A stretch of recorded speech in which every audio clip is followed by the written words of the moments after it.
visual aids.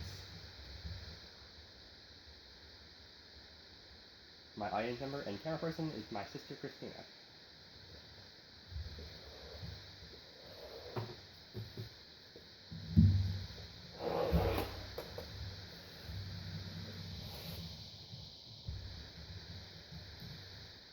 Imagine an automated world, one dominated by cities so bright and manifold that they rival even the starry night sky.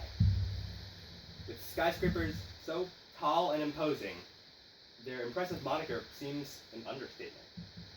A buzz with the sound of machinery at work, so loud and constant, it distracts from the fact that humans have none. Automation, that is, the use of machines without the need for human direction, often conjures a dystopian image, one in which humans are unemployed. However, this is but hasty conjecture, far from the actual truth. Today I will be attempting to persuade all of you to reflect upon and embrace automation in the workplace. After weeks of research, I have determined that instead of causing job displacement, that is the loss of jobs, automation has historically been shown to cause actually the opposite.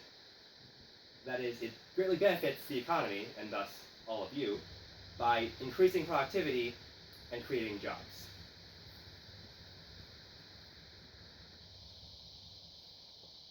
The first piece of evidence that supports automation as a non-threat is history itself. Though many have claimed automation would cause the loss of jobs, this never came to be. For instance, David Henderson states in a Hoover Digest article that John Keynes, an early 20th century British economist, theorized that his grandchildren would have to work only 15 hours per week as a result of new developing technologies, such as computers. This, however, is certainly false, as today we work closer to 50 than 15.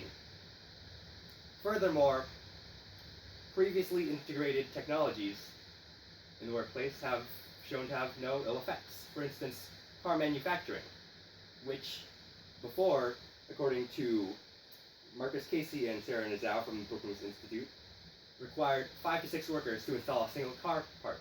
However, today, it uses mostly robotic appendages, as shown here.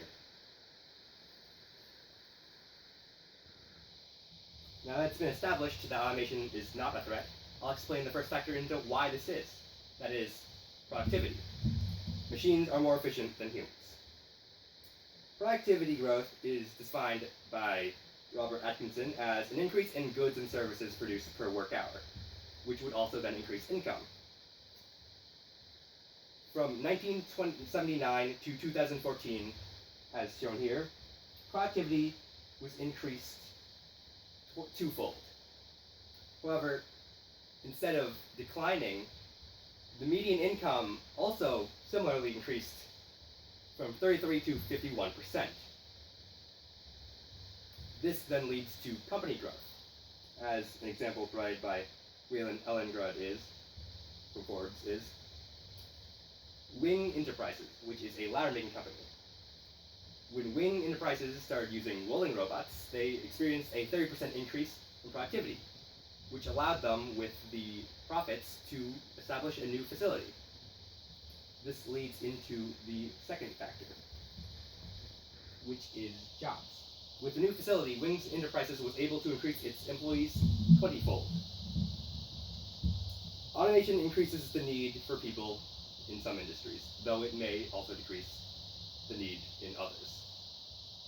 For instance, Eli Leher, in Automation Will Increase Productivity, Not Employment, mentions that though only 2% of the labor force works in agriculture today, a far cry from the 41% of the past due to mass industrialization, millions of new jobs, much more than the decrease, have been created in related industries such as processing food and restaurants.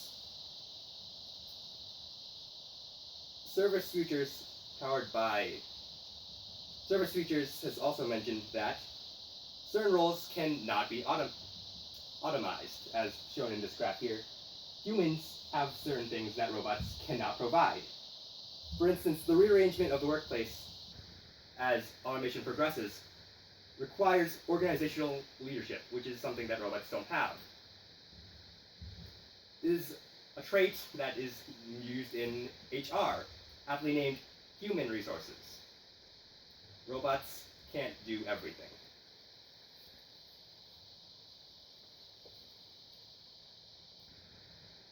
In conclusion, past examples have shown that automation does not cause job displacement. Instead, it promotes productivity and increases company growth and allows for employment opportunities, some of which are exclusive to humans. Imagine again an automated world. Instead of a worst-case scenario where it is ruled by robots, I trust that now you have shifted gears. Thank you for listening.